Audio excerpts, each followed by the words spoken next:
আকস্মিক মৃত্যু বা হঠাৎ মৃত্যু এটা ভালো নাকি খারাপ? এই যে তুরস্কে ভূমিকম্প হয়ে গেল, সিরিয়াতে ভূমিকম্প হয়ে গেল, হঠাৎ মানুষ মারা গেল। আমাদের দেশে প্রায় সময় রোড অ্যাক্সিডেন্টে, আগুনে পড়ে, পানিতে ডুবে, বিভিন্ন দুর্ঘটনায় হঠাৎ মৃত্যু যেটাকে বলে, কোনো প্রস্তুতি নেওয়ার সুযোগ পায় না মানুষ, হঠাৎ মৃত্যু এসে গেছে। এই আকস্মিক মৃত্যু হয় যে এটা কি খারাপ নাকি ভালো? নবী করিম সাল্লাল্লাহু আলাইহি ওয়াসাল্লাম আকস্মিক মৃত্যু সম্পর্কে তিনি বলেছেন, এটা মাউতুল ফাজাআতি রাহাতুল লিল মুমিনি ওয়া আখযাতু আসাফিন লিল ফাজির। আকস্মিক বা হঠাৎ মৃত্যু, যেটা মানুষ বিছানায় শুয়ে অসুস্থ হয়, মৃত্যুশয্যায় শায়িত হয়, এরপরে সে দুনিয়া থেকে যায়, এটা না, বরং হঠাৎ কোন দুর্ঘটনায় মৃত্যুবরণ করে। এই মৃত্যুটা সম্পর্কে নবী সাল্লাল্লাহু আলাইহি ওয়াসাল্লাম বলেছেন, এটা হলো রাহাতুল লিল মুমিন, এটা ঈমানদারের জন্য আরামের, ঈমানদারের জন্য এটা ভালো। কেন? কারণ মৃত্যুর যে যন্ত্রণা, মৃত্যুর যে কষ্ট, এই কষ্ট তাকে পেতে হলো না। সে মুহূর্তের মধ্যে তার রূহ কবজ হয়ে গেল, সে চলে গেল। এবং তার এবং জান্নাতের মধ্যে মৃত্যুটাই বাধা ছিল। যেহেতু সে ঈমানদার, যেহেতু সে মুত্তাকি, যেহেতু সে পরহেজগার, যেহেতু সে হারাম থেকে বেঁচে ছিল, যেহেতু সে আল্লাহর ভয়ে গুনাহ থেকে নিজেকে বাঁচিয়ে রেখেছে, সেই পরহেজগার হওয়ার কারণে, মুত্তাকি হওয়ার কারণে, ঈমানদার হওয়ার কারণে এই মওতে ফাজআ বা হঠাৎ মৃত্যুটা তার জন্য ভালো, যে সে হঠাৎ করে মৃত্যু তো হয় নাই, মূলত হঠাৎ করে তার রূহটা জান্নাতে চলে গেছে, যেহেতু সে ঈমানদার। আর যে ফাসিক, যে ফাজের, যে আল্লাহদ্রোহী, যে আল্লাহর নাফরমান, যে গুনাহগার, যে পাপিষ্ঠ, যে অপরাধী, এই লোকটার জন্য আকস্মিক মৃত্যুটা হলো হঠাৎ করে ছো মেরে তাকে জাহান্নামে নিয়ে যাওয়া। ব্যাপারটা হলো এরকম, কারণ হলো সে তার অপরাধের কারণে, জাহান্নামী কাজ করার কারণে জাহান্নামে যাওয়ার মতো কাজ সে করে, সেই ফয়সালা তার হওয়ার মতো পর্যায়ে সে ছিল। সে দুনিয়াতে একটু ভোগ করছিল, যা সেটুকু মুহূর্তের ভিতরে ছো মেরে নিয়ে যাওয়া হলো। এবং মৃত্যুর পর সে যেহেতু খারাপ মানুষ, জাহান্নাম তার ঠিকানা হওয়ার কারণে এই আকস্মিক মৃত্যুটা তার জন্য খারাপ, যেহেতু সে ছো মেরে তার রূহটা নিয়ে যাওয়া হলো এবং তার ঠিকানা যেহেতু জাহান্নাম, সে জাহান্নামের কাছে চলে গেল, এই জন্য এটা তার জন্য খারাপ। অতএব আকস্মিক মৃত্যু ঈমানদারের জন্য খারাপ না, ভাইরা আমার। এই জন্য বুঝতে হবে যে আকস্মিক মৃত্যু অথবা বিছানায় শুয়ে শুয়ে কিংবা হাসপাতালে বেডে শুয়ে শুয়ে কিন্তু আস্তে আস্তে আপনার মৃত্যুর জন্য প্রস্তুতি নিয়ে মৃত্যুবরণ, এর কোনোটাই মূলত ভালো আর মন্দ না। এটা নির্ভর করে বান্দার অবস্থার উপরে।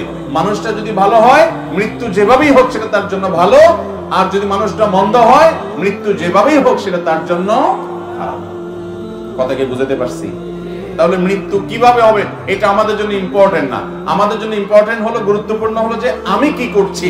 আমি এই মুহূর্তে হঠাৎ মৃত্যু হোক আর আস্তে আস্তে মৃত্যু হোক, আমার এই মৃত্যুর পরে আল্লাহর কাছে কি পাওয়ার আশা আমার আছে, আমি কি আমল নিয়ে যাচ্ছি, এটা হলো ঈমানদারের দেখার বিষয়। কথা কি বুঝাতে পারছি? আকস্মিক মৃত্যু থেকে বাঁচার জন্য কোনো দোয়া আছে কিনা, সুনির্দিষ্ট করে একেবারে আকস্মিক মৃত্যু থেকে, হঠাৎ মৃত্যু থেকে বাঁচার জন্য দোয়া নবী সাল্লাল্লাহু আলাইহি ওয়াসাল্লাম শেখান নাই। তবে নবী করিম সাল্লাল্লাহু আলাইহি ওয়াসাল্লাম একটা দোয়া আছে, যে দোয়া আমরা পড়লে হঠাৎ কোন নিয়ামত আমাদের থেকে দূর হয়ে যাওয়া, ছিনিয়ে যাওয়া, এটা থেকে আমরা বাঁচতে পারবো। যেমন দোয়াটা নবী সাল্লাল্লাহু আলাইহি ওয়াসাল্লাম পড়তেন, আল্লাহুম্মা ইন্নী আউযু বিকা মিন যাওয়ালি নি'মাতিকা। আল্লাহ, আপনার নিয়ামত যেটা আমি ভোগ করছি, এটা আমার থেকে হঠাৎ করে চলে যাবে, এটা থেকে আমি আপনার থেকে পানা চাই। ওয়া তাহাউলি আফিয়াতিকা, এবং আমার যে সুখ এবং শান্তি, যে সুস্থতার মধ্যে আমি আছি, এটা পরিবর্তিত হয়ে অসুস্থতা, অশান্তির মধ্যে যে চলে যাওয়ার আশঙ্কা আছে, ওইটা থেকে আমি আপনার কাছে পানা চাই। ওয়া ফাজাআত নাকমাতিকা নাকমাতিকা ওয়া জামিআ ইসসাখাতিকা, এবং আপনার শাস্তি হঠাৎ করে আমাকে যেন ধরে না ফেলে, আমি যেন তওবা করে দুনিয়া থেকে যেতে পারি।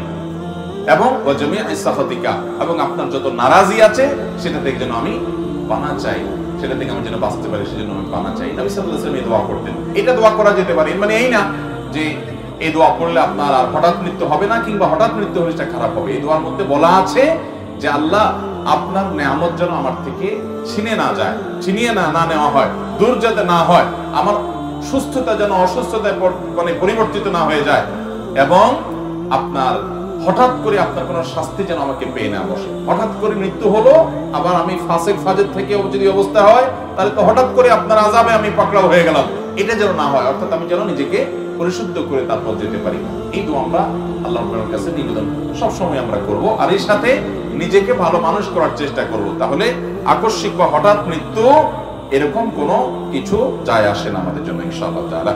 তাহলে আকস্মিক বা হঠাৎ মৃত্যু এটা খারাপ না। আমাদের দেশে দেখবেন অনেকে হঠাৎ মারা গেলে বলে লোকটা ভালো মানুষ ছিল না, রোড অ্যাক্সিডেন্টে মরল কেন, আছে না নাই? আমাদের দেশে মানুষ অন্যের ব্যাপারে মন্তব্য করতে যত পোদ্দারি করি আমরা, নিজের ব্যাপারে আমাদের নিজের চরকায় তেল দেওয়ার খবর এতটা থাকে। অথচ ইমানদারের কাজ হলো নিজের চিন্তা বেশি করবে, কু আনফুসাকুম, এরপরে বলবো আহলিকুম নারা। অতএব আমরা নিজেদের চিন্তা বেশি বেশি করব।